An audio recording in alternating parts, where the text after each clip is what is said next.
My name is Natalie Monroe. I'm 33 years old and I live in a small upstairs apartment above an old bookstore in Ashland, Oregon.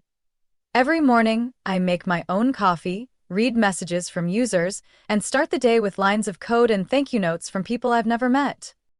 But to my family, I'm still the failure. No one says it to my face. They don't have to. They say it with silence, with the way they change the subject every time I speak up, with the sympathetic look my mother gives whenever someone asks, "So, what's your eldest daughter up to these days?" She's taking a break. After dropping out of med school, well, she's living a slower life. Sounds like I'm in therapy after some tragic breakdown. Not that I was the one who slammed the door shut on the path everyone believed I was born to follow. I used to be the golden light in the Monroe family, a proud Irish-American lineage in the suburbs of Worcester, Massachusetts. They called me Little Harvard, the one who would become the family's first doctor. My parents were so proud they printed a picture of me in a white coat on our Christmas cards. The relatives called me the Hope, the breakthrough generation. I believed it too, until my third year of med school ended in weeks of exhaustion, confusion, and fear. So intense, I couldn't breathe every time I stepped into the operating room. I didn't drop out because I failed or because of some scandal. I left because I didn't recognize myself anymore. Every morning at 5:30, I'd force myself to memorize 70 pages of anatomy while my mind felt blank, my hands shook, and my chest felt like it was filled with stone. I did my rotations, followed every instruction, and still felt like I was slowly dying. I once cried in the bathroom at Boston University Hospital, then washed my face, reapplied lipstick, and walked back out with a fake smile for my advisor. No one noticed, no one asked. Until one day, I looked in the mirror in my dorm, pale, sunken-eyed, and empty. No goal, no hope, no life. I closed my laptop, withdrew from the program, packed up, and didn't look back. My family was shocked. My father deleted my number. My mother cried for 3 days, then told my aunts I was in therapy out west. The people who once bragged about me like a trophy started rewriting my story. She couldn't handle the pressure. She had a breakdown. We probably shouldn't have pushed her toward medicine. She failed because she left home too early. No one called to ask where I was, what I needed, or why I really left that prestigious path. No one knew I caught a Greyhound to a quiet town in Oregon, rented an attic room with a small window facing the Cascades, and started from zero. No one knew that in that so-called failure, in a town where the world thought I had collapsed, I was slowly rebuilding myself, starting with something as small as helping a 72-year-old woman make a video call to her granddaughter. But I didn't need them to know. Not then. Because what I was building would grow big enough that they wouldn't be able to ignore it forever. And when that moment came, when the person they respected most had to speak of me with gratitude, they'd have to see me differently. Not as Natalie the dropout, but Natalie, the one who saved someone's mother with the very thing they once called pointless. That would be where the real story begins. I didn't have a plan when I arrived in Ashland, Oregon. All I knew was that I had to get out of Boston, away from my mother's disappointed eyes, my father's cutting silence, and the narratives being written for me. I rented an attic room above a small bookstore called Eagle and Elm, run by 68-year-old Marla Henderson, the first person in months who didn't ask for my resume. She just looked at me and said with a knowing smile, "As long as you don't spill coffee on the antique books, we'll be fine." I made a living washing dishes at Maple and Grain Bakery in the evenings. Minimum wage, but enough to stay afloat. In the mornings, I picked up hours at the town library, wiping tables, reshelving books, fixing the projector. Quiet jobs. I needed the quiet to recover. But one small moment changed everything. One Tuesday morning, I saw 74-year-old Frank Myers fiddling with an old Samsung phone in the library's study area. He tapped the screen hard and muttered, "This damn thing won't let me Zoom with my daughter." I walked over and gently asked if he needed help.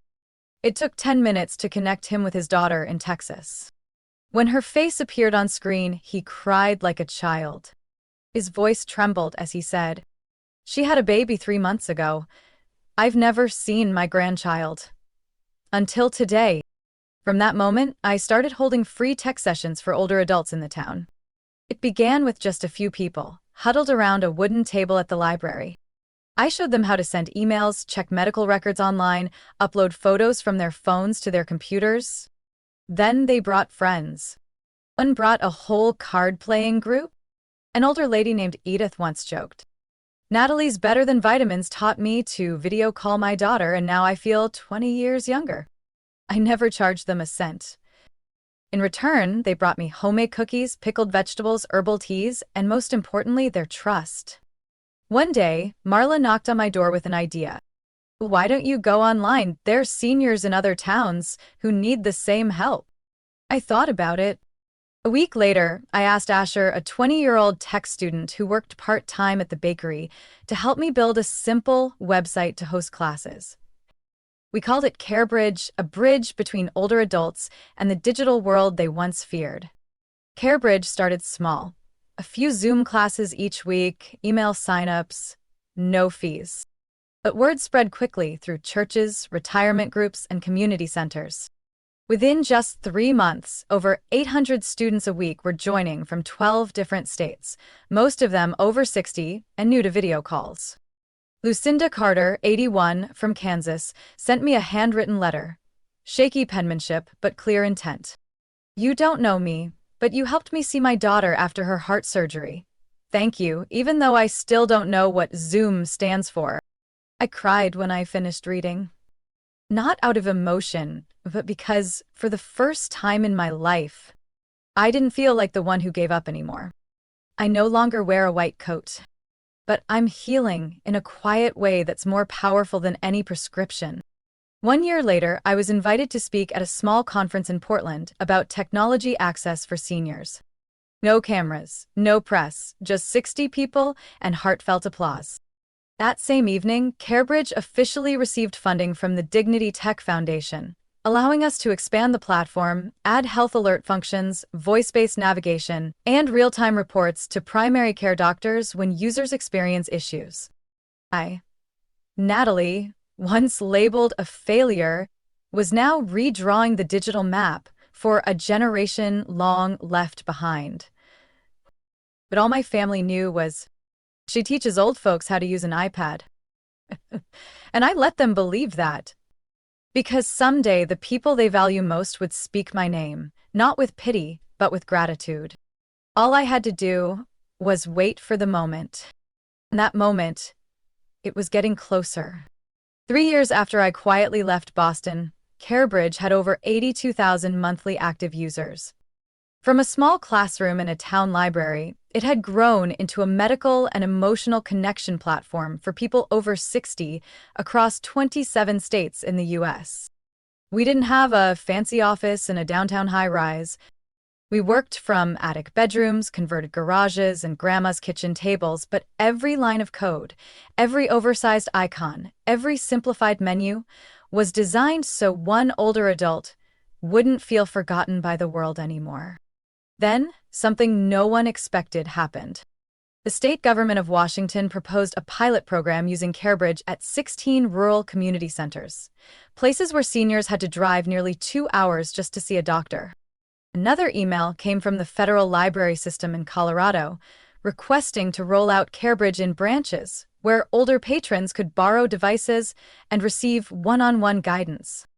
We didn't apply for grants. They came to us. Because what we did was simple. We helped people reconnect, without 18-character passwords, without needing to understand what the cloud means, just with a clear prompt and a single tap. Tap here to see the one you love. I once heard someone say, "Greatness doesn't have to be loud. It just needs to help someone find light behind a door that's been closed too long." And I've seen that happen. Hundreds of times. One of the most haunting moments for me was the story of Lillian Moore, 79 years old, living alone in a small mountain town near Bozeman, Montana.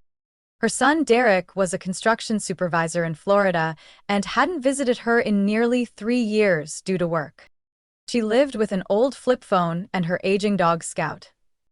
When a local librarian helped her register for CareBridge, she thought it was just an online shopping class. But after 3 sessions, she made her very first video call. When Derek's face appeared, salt and pepper hair, Bluetooth headset sitting in a work truck, she went silent for almost a full minute. Hands over mouth, eyes welling up. "My son is sitting in my living room," she whispered. "He's there, isn't he? He's really here, right?" The librarian sent me the video. I watched it late at night alone in my apartment and I cried. Not just from emotion, but because I saw myself in Lillian's eyes, that stunned look that said, "I didn't think anyone still saw me." Then came Harvey Wallace, 83 years old, a former NASA engineer now living in a nursing home in San Antonio, Texas.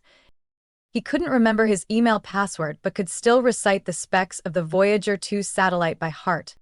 CareBridge helped him not only video call family, but also send technical diagrams to his grandson studying aerospace, complete with large, clear captions and no distracting ads. We even added voice response features after 87-year-old Virginia Lee sent us a 3-page email that read, "I can't see the icons very well, but if your app could say, 'Tap here to call your granddaughter,' I wouldn't accidentally hit the fire alarm again." We laughed. Then we upgraded the system immediately. CareBridge has no headquarters. No glossy branding. We have a paper map on the wall, filled with tiny pins marking every church, clinic, library, and mobile health van where seniors are now using the platform. I still live in the attic apartment in Ashland. But I no longer work alone. My team now includes 12 people. Young engineers, retired nurses, interns, and even seniors who were once our learners, now turned mentors for the next generation. When someone asks me, "What is CareBridge?" I don't say it's a digital health platform. I say, it's how my grandmother, if she were still alive, could have seen her granddaughter's smile on a Sunday night without needing anyone to set it up for her. But all my family still thinks is, "Natalie teaches tech to old folks. Sweet girl, but what a waste." They don't know I was just invited to speak at the Stanford Center for Digital Health. They don't know that one state is proposing to make CareBridge the official platform for rural senior care. They don't know that Rebecca, my cousin's fiance, recently sent a thank you video to CareBridge because the platform saved her mother's life in a critical moment. But they will, very soon. That Thanksgiving, I flew back to Worcester a day early because my mother said she needed help setting the table and picking napkins for important guests. As I stepped into the house, the smell of roasted meat and cinnamon apple pie softened me for a second. But that warmth vanished the moment I heard my mother say from the kitchen, "Is that Natalie? Still doing that little button teaching app for old folks?" Well, as long as she's keeping busy. I was standing just outside the doorway, both hands holding a basket of gifts. I thought about walking in and speaking up. But instead, I turned around silently, set the basket on the counter, and went up to my old room. Even though at that point CareBridge already had over 80,000 users and was being implemented in community centers across 27 states. And I had just turned down an angel investment offer because I wanted to keep the platform free. Yet to my family, I was still the med school dropout. All through that dinner, I sat next to Aunt Eleanor, the one who once said, right in front of me, "It's such a shame about Natalie. She was so smart and now she's chosen that artsy lifestyle." She emphasized artsy like I was living off sidewalk paintings or selling handmade bracelets at a beach boardwalk. Then, Rebecca, my cousin Matthew's fiance, asked, "So what is it you do in Oregon again?" Before I could answer, my mother jumped in with her signature New England smile. "She teaches seniors how to use phones and computers. It's very sweet. She's incredibly patient." I don't know why that word hurt the way it did. It wasn't insulting. It was light as air and heavy as stone. It reduced everything I did. Every night coding until 3 a.m., every emergency call with a patient in Montana, every redesigned interface for the visually impaired, into a hobby. I glanced at Matthew, animatedly recounting a multi-million-dollar real estate dispute, with my father listening in rapt attention. No one asked me a thing. No one mentioned CareBridge. No one knew I had just received a handwritten letter from an 89-year-old veteran, thanking me for helping him connect with his granddaughter before he passed away. I smiled politely, spooned more mashed potatoes onto my plate, and nodded when someone said, "Natalie, honey, living a slower life isn't so bad. Not everyone has to be successful." I said nothing. No objections. No defense. I had accepted my role as the invisible one in the family, the one they called so kind, but never actually listened to. In the hardest part, I used to fight for their approval. I used to believe if they just knew what I was doing, they'd be proud. But 3 years had passed, and no one had ever asked. Once, during a quiet lunch with my mother at our usual cafe, I mustered the courage to say, "Did you know CareBridge just partnered with the National Council on Aging? We're piloting voice assistants for Parkinson's patients." She sipped her tea, nodded, then replied, "Oh, that's great. But have you thought about going back to school? You do have a medical background after all." I swallowed the lump in my throat. I didn't respond. I stared out the window and saw an elderly woman fumbling with her phone, trying to take a picture of her dessert. I smiled, not at my mother, but at myself. I don't need them to understand. I just need to keep building what I believe is right. Then, a few weeks later, while checking the inbox for our Voices of CareBridge campaign, a new video came in. Sender, Rebecca Morgan. Yes, that Rebecca, Matthew's fiancée. The same woman who had sat next to me at dinner, with no idea what I actually did. She was sitting in a warmly lit living room, holding hands with an older woman, her mother. And then she spoke her first words. "CareBridge saved my mom." I sat up straight. I couldn't breathe. Rebecca had no idea I was the founder. And for the next 90 seconds, as she described how her mother, a diabetic living in a remote area, had received a critical alert in time thanks to CareBridge's system, I realized the truth, no matter how long it's ignored, always finds a way to rise. And this time, they would walk right into the center of an elegant engagement party, where I'd been invited as the groom's cousin, but would walk out with a very different title. And no one in my family would ever dare call what I do sweet again.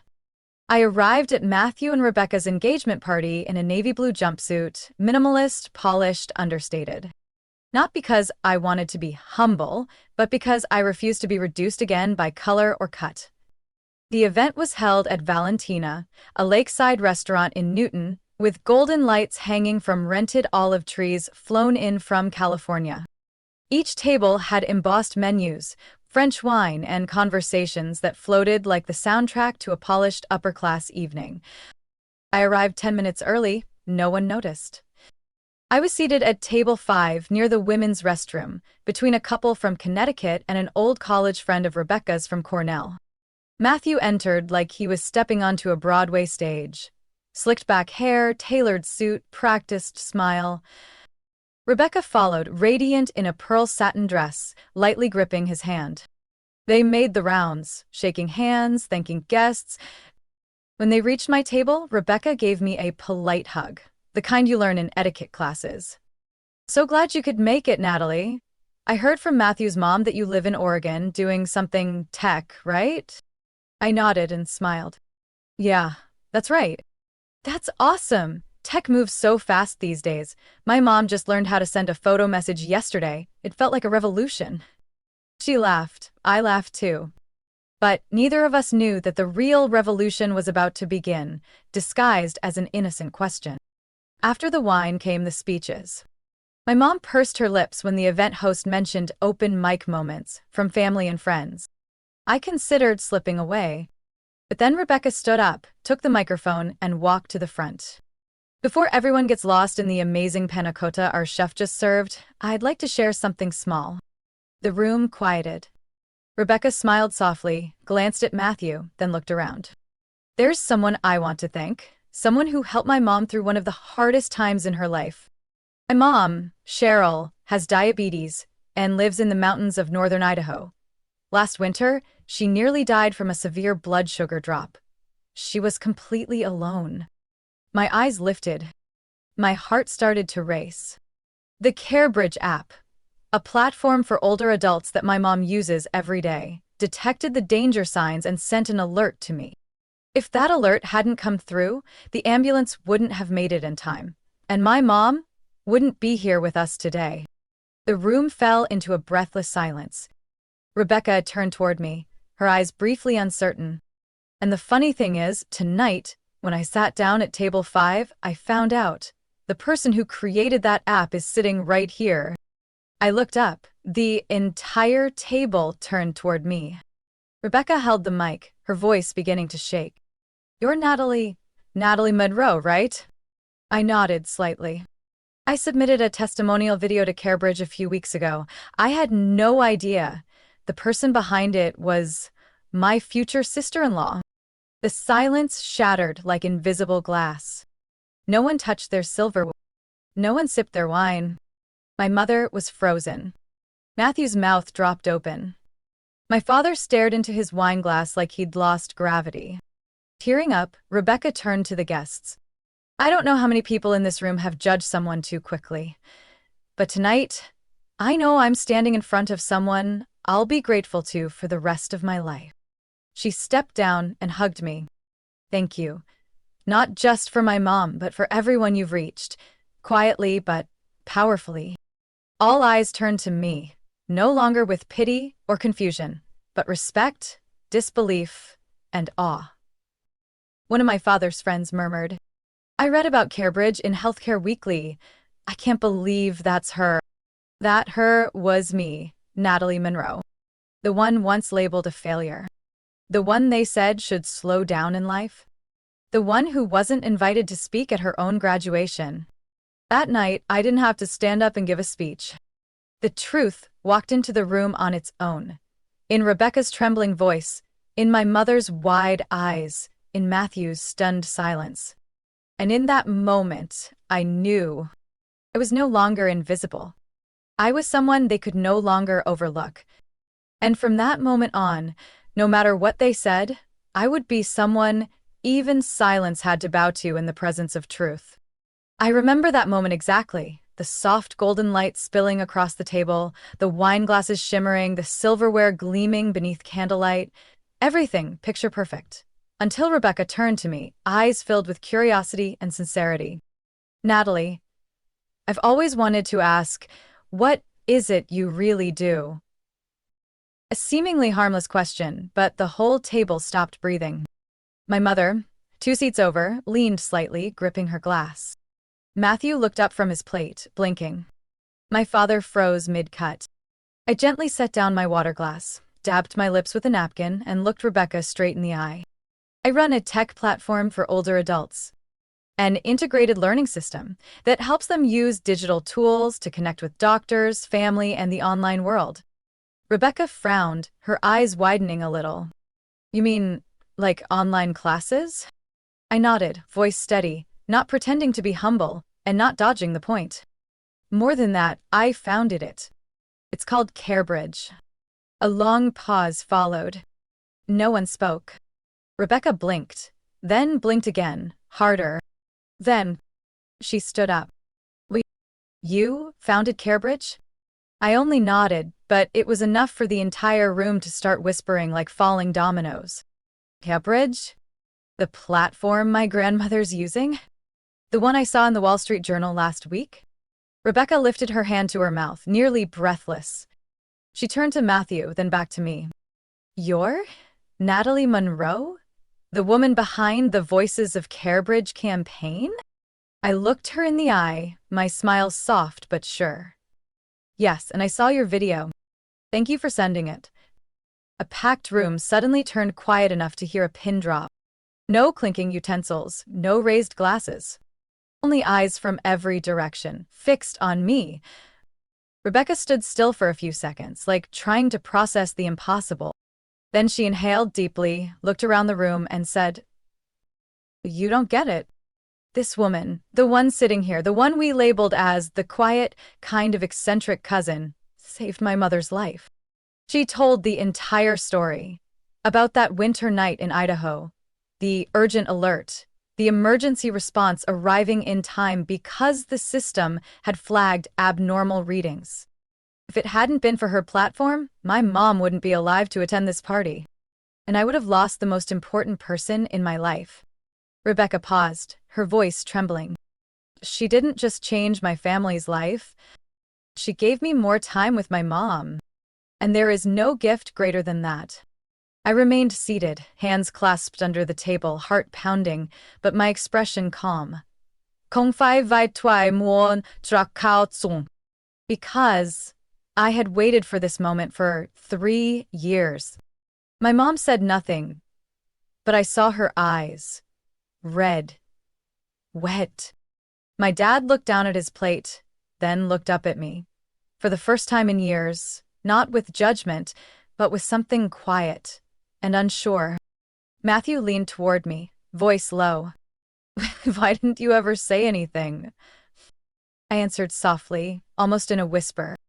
You never asked. That sentence landed like a drop of water on a still lake, calm but deep. Rebecca stepped forward and, in a gesture no one expected at a high-end engagement party, knelt down on one knee in front of me. From now on, I'll never see you as just some distant relative again. I owe you something I can never repay. I took her hand and gently shook my head. You don't owe me anything. You already did the most important thing. You trusted something built in silence. As Rebecca stood up, applause began to ripple through the room. From one corner, then across the space like a wave. No one saw me as Natalie, the one who dropped out of med school, anymore. No one asked, what is it she does again? I didn't need to give a speech. The truth had stood up for me. And in that elegant room, under the soft glow of crystal chandeliers, I was no longer the forgotten one. I was the one the entire room couldn't stop listening to. And this was only the beginning of something much bigger. After that engagement party, I can't quite remember how I even left the restaurant. I just recall stepping into the parking lot, the December air wrapping around me like a thin blanket, light but enough to send a chill through me. I sat behind the wheel, gripping it tight, and for the first time in 3 years, I didn't feel the need to hide anymore. The next morning, my phone had 16 unread messages. Aunt Eleanor, the one who once called me the wandering artsy type, wrote, Natalie, I just read more about CareBridge. I honestly had no idea. Thank you for creating something so meaningful. Uncle Ben, who always asked if I'd ever return to med school, sent me a picture of a health bulletin from the state of Massachusetts with a caption. Wait, is this our Natalie? All my golfing buddies are using your app. Even my grandfather, who once believed women in the family should only be teachers or nurses, left a voicemail. I'm proud of you, Natalie. I just didn't know how to say it sooner. But what moved me the most came from someone I never expected. Matthew. Around noon, while I was making coffee in my mom's kitchen, my phone buzzed. A message from a number I'd never received anything from before. Hey, I'm sorry. I'm sorry for not asking, for not paying attention, for not seeing. I had no idea you'd done something this big. And now I'm wondering, if you're Natalie Monroe, the one who created something that saved Rebecca's mom, then who am I? I owe you a thank you. And a coffee. Matthew?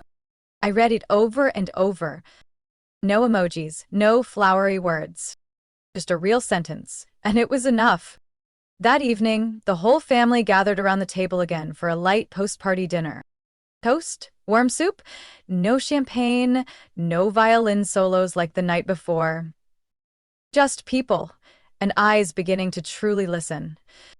My mom said nothing when I entered the living room. She looked at me, fingers tracing the rim of an empty wine glass, then said softly, Tell me more about the platform. I froze for a moment. In 3 years, this was the first time she'd asked. I sat down, not formally, not like I was giving a pitch, just talked about how it all started in a small library in Ashland. about the first elderly woman who learned how to use FaceTime, about every update we made based on user feedback. My mom listened. She didn't interrupt. She didn't ask why I left med school. She just nodded, sometimes with lips quivering, like she was swallowing something unspoken. After dinner, I stood, washing dishes with her in the kitchen. She didn't look at me, just gently laid a towel across my shoulder and said, "I'm sorry for telling your story the way I wanted to hear it. But last night, I heard your story, and I'm really proud." I didn't reply right away. Just placed my hand on hers and finished rinsing the last plate. Some cracks don't need to be sealed right away. They just need light to reach them at the right time. I left Massachusetts 2 days later. At the airport, my dad, who hadn't hugged me since the day I dropped out, wheeled my suitcase all the way to the car door. Before I opened it, he fumbled in his coat pocket and pulled out a torn-out article from Future of Public Health magazine, where there was a photo of me speaking at the Portland Summit. "I've been holding on to this for a few weeks. I wasn't sure if you'd care, but I thought it was worth saving." I smiled. Not the polite kind, but the kind I hadn't worn since freshman year. A smile that knew I no longer had to prove anything. On the plane back to Oregon, I opened my phone, reread Matthew's message, then opened my laptop and typed a new line in CareBridge's strategic document for next year. When trust is built not on titles, but on true value, even those who once turned away will come back. I knew there would be more ahead. New challenges, platform upgrades, expanded networks. But from now on, I was no longer Natalie who left med school. I was Natalie Monroe, founder of CareBridge, the one who turned silence into strength and turned doubtful eyes into recognition. I returned to Ashland on a foggy winter morning. The roadside trees had nearly lost all their leaves, and the little bookstore below my apartment was open as usual, the smell of freshly roasted coffee drifting up the stairs. I set my suitcase down on the old wooden floor, turned on the heater, and opened the small mailbox outside the door, where I usually received utility bills and thank you packages from CareBridge users. But this time, there was an ivory envelope on top, in handwriting so familiar it made my heart tighten. From Eleanor Monroe. To Natalie Monroe. My mother never writes letters. She's the kind of person who schedules everything on Google Calendar, who FaceTimes instead of sending birthday cards. I held the envelope, walked into the kitchen, boiled some water, then sat at the table. My hands trembled as I opened it, as if holding a piece of the past I thought I'd buried. Dear Natalie, I'm writing this not to explain myself, but to finally listen to you for the first time, even if it's late. I was so busy regretting that you gave up your dream of becoming a doctor that I forgot to look at what you were building. I thought that if you didn't follow the path I believed was right, you must be lost. But I was wrong. And what pains me most wasn't that you dropped out. It was that I never asked, "Are you okay?" I looked up, trying not to choke on my breath. The room fell into unusual silence, the kettle's soft whistle sounding like something from another world. I looked down and continued. I used to be proud because you had achievements, awards, a bright future. But now I realize I am prouder of your kindness, your courage, your ability to change others' lives, quietly but deeply. I don't know how to make up for all the times I was silent when you needed a question. But I know, if you're reading this, it means you haven't closed the door on me. Thank you, not just for forgiving me with your silence, but for not letting that misunderstanding stop you from doing what was right. If you still have room in your heart for a mother learning how to listen again, I will be there. Love. Love. I read the letter 3 times. No flowery words, no excuses, no blame. Just a mother removing the expectations that bound her daughter for years, reaching out with honesty instead of power. I placed the letter beside my laptop, brewed a cup of ginger tea, and stepped onto the balcony. The town was still misty, A few seniors walked below. One waved to Marla, the bookstore owner. This life. Simple and genuine enough to be meaningful, without recognition. But an acknowledgement from someone you once believed would never understand can sew together fragments you thought were gone forever. That night, I replied to Mom in the only way I felt was right. I didn't email. I didn't call. I created a CareBridge trial account for her, personalized with her name, Natalie Monroe, a beginner, but ready. And I attached a 12-word message inside the app. There has always been a place for you. Starting today, you'll see it. 3 days later, my mother sent her first message in CareBridge. Honey, I just did my first video call with Aunt Eleanor. I feel 20 years younger. Then, I want to sign up for the online privacy protection class. Sounds scary. Will you teach me? I laughed, not mockingly, but like someone who had been buried beneath prejudices, now rising, empty-handed but full-hearted. My mother's letter wasn't magic, but it was a door left ajar. And now, I was ready to walk through it. On both sides. 3 months after my mother's letter, CareBridge officially reached 250,000 users nationwide. I remember sitting in my small office, really the remodeled living room, and watching that number climb on the dashboard. No fireworks, no champagne, just the distant church bell and a message from a new user in Arkansas. I'm 81 and just FaceTimed my great-grandson. He thought I'd been hacked. We didn't call ourselves a startup. We saw ourselves as a movement called digital dignity.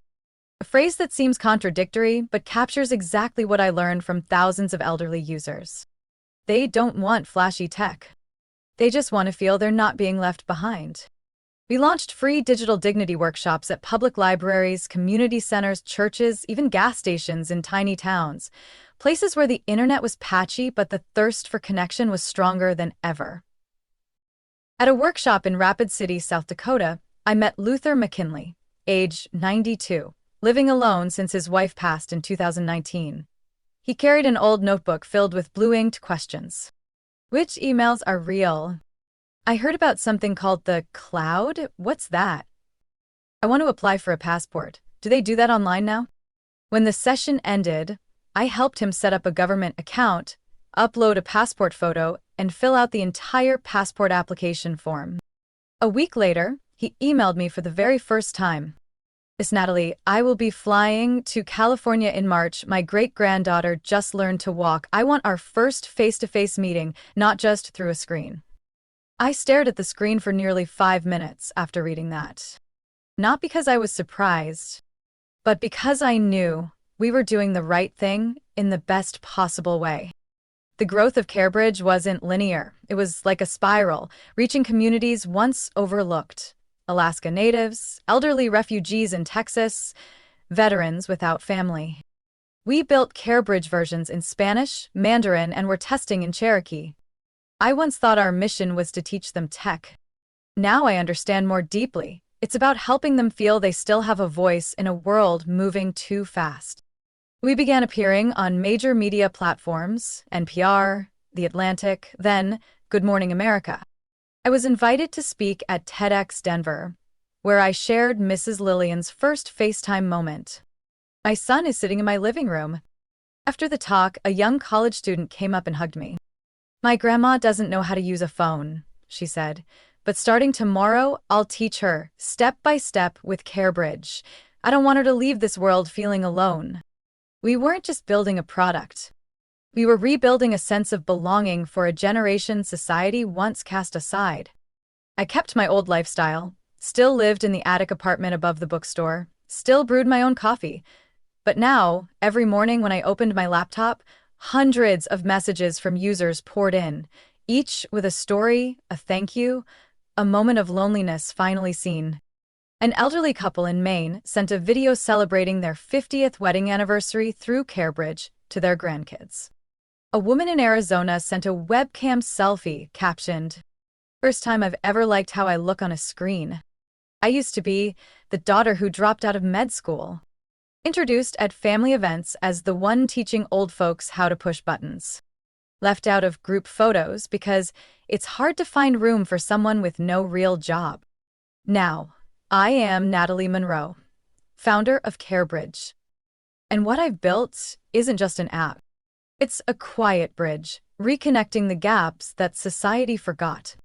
At the end of every digital dignity workshop, I always close with a quote I wrote in black ink and taped beside my desk. Technology doesn't begin with code. It begins when someone believes they deserve to be seen, heard, and connected. And if you ask me what it means to live up to expectations, I'd smile and say, we've surpassed that a long time ago. 2 weeks after my interview aired on PBS, I got an email from an unfamiliar address. The subject line was simple. Thank you, from the heart. It was from Rebecca. The very first line stopped me cold, right in the middle of a meeting with the dev team. Today marks exactly 1 year since my mother woke up after her hypoglycemic episode, and the day our entire family's life changed forever. When I sent that testimonial to CareBridge, I had no idea the person who saved my mother was actually my future sister-in-law. In the final paragraph, Rebecca shared that Cheryl, her mother, had moved into a small assisted living home in Vermont. It had beautiful forest views, but poor phone signal and virtually no digital support. She didn't ask for anything, no funding, no hint. But I knew exactly what I needed to do. 3 days later, I mailed a small package to that nursing home. No logo, no CareBridge branding, no sponsored by tag. Just a USB drive with a fully customized version made just for that center, including a simplified interface with staff members' names clearly labeled on each icon. Voice-activated video calling. Call Rebecca. A health tracking tool synced directly to the local doctor's records. And a memory archive titled Cheryl's Memories, where family is always near. Tucked inside was a handwritten note. You don't need to know who I am. Some connections go beyond misunderstandings. And some gifts don't need to be announced. I didn't tell anyone. I didn't post it online. Didn't mention it in any board meeting. I just quietly let the light go where it was needed. The following week was Matthew and Rebecca's wedding. I arrived on time wearing a soft pale blue dress, graceful but unafraid. No one told me to not talk about work. No one placed me at the back table by the door anymore. When the MC introduced a speaker from the groom's family, my mother stepped up to the mic. She held it steadily, looked around the room, and said something I never thought I'd hear. I have 2 children. One is a lawyer, and the other is the founder of a national nonprofit that has transformed the lives of over 250,000 older adults in this country. All eyes turned to me. My mother smiled, not with pride rooted in vanity or expectations, but the kind that comes from real understanding. She added, Natalie Monroe, my daughter. And today, I introduce her with every ounce of pride a mother can have. I didn't cry. I'd cried enough for the years of being misunderstood, underestimated, and overlooked. Now, I just smiled. A deep, peaceful smile, like wind moving through pine trees. After the reception, as I was getting ready to leave, Rebecca came up and hugged me tight. You sent something to my mom's center, didn't you? I was about to deny it, but she said first. She cried when she made a video call to her doctor without help. Then she pointed to the icon labeled Rebecca and said, My daughter is always right here, even when I can't remember everything. I gently touched her shoulder. She doesn't need to remember how the tech works. She just needs to remember she's not alone. That night, back in Ashland, before bed, I taped a new line to my office door. Right next to the old CareBridge logo. They'll say you failed. Until one day they ask, How did you do it? And when they ask, I won't answer with awards or user counts or headlines. I'll answer with Cheryl's story. With Luther's. With the thousands of people who once thought old age was the end. Until someone quietly reached out and said, We still have a road ahead. And I'll walk it with you. That's what real success is. Not when people finally acknowledge you, But when you know, without a doubt, you did the right thing, even when no one was looking. The story of Natalie Monroe isn't just about overcoming judgment or failure. It's a living reminder that true success doesn't need spotlight. In a world chasing fame and credentials, Natalie chose to quietly create something meaningful for those too often forgotten. She proved, when you stay true to what's right, even those who once dismissed you will listen. Because silence with value always finds its voice. What do you think about Natalie's journey? Have you ever felt misunderstood or overlooked in your own family? Share your thoughts below, and don't forget to follow our channel for more powerful stories about life, family, and resilience.